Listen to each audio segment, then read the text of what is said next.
Formation commanders conference में मुल्क की हिफाजत सलामती और खुद मुख्तियारी लाइ पाक फौज ऑफिसरन की कुर्बानियों की खराज अकीदत पेश किया वियो। फार्मेशन कमांडर्स जो मुल्क की सियासी मकसदन लाइ परडेही सहूलतकारन की मदद से डिजिटल दहशतगर्दी कई पी वने, जंहिंजो मकसद इदारन खास तौर पर फौज और अवाम विच में वेछा विझण है।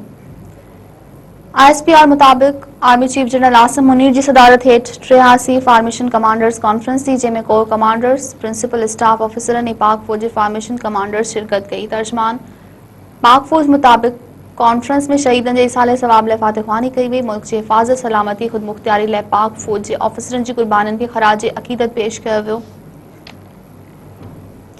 ISPR मुताबिक फोरम इन अज़म जो वर्जाव कयो त 9 मई की मनसूबा बंदी इन्हनि जी हौसला अफ़जाई कंदड़न ऐं सहूलियतन खे भी इंसाफ के कटड़े में आंदो वेंदो। फोरम मुताबिक रियासती इदारन खास तौर ते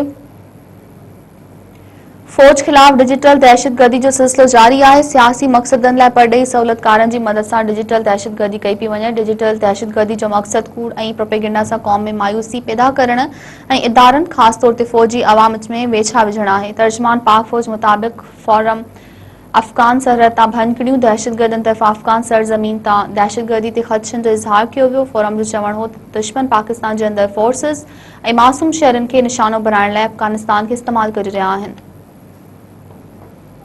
इजलास में शरीक थींदड़न के जियो स्ट्रेटेजिक हालतन कौमी सलामती लाइ उथंदड़ चैलेंजेस और खतरन के मुंह ॾियण जी हिकमत अमली के हवाले से आगाह किया वियो। शरीक थींदड़ फील्ड फार्मेशंस लाइ लॉजिस्टिक सपोर्ट के बेहतर बनाने लाइ नई टेक्निकी तख्लीक के हवाले से ब्रीफिंग दी वई। फोरम दहशतगर्दी खिलाफ जंग में नए ज़िम थियल ज़िलन की अवाम की कुर्बानियों जो एतराफ़ किया और दहशतगर्दी के फैसलाइती शिकस्त ॾियण लाइ नवन ज़िम थियल ज़िलन की तरक्की की अहमियत ते जोर ॾिनो।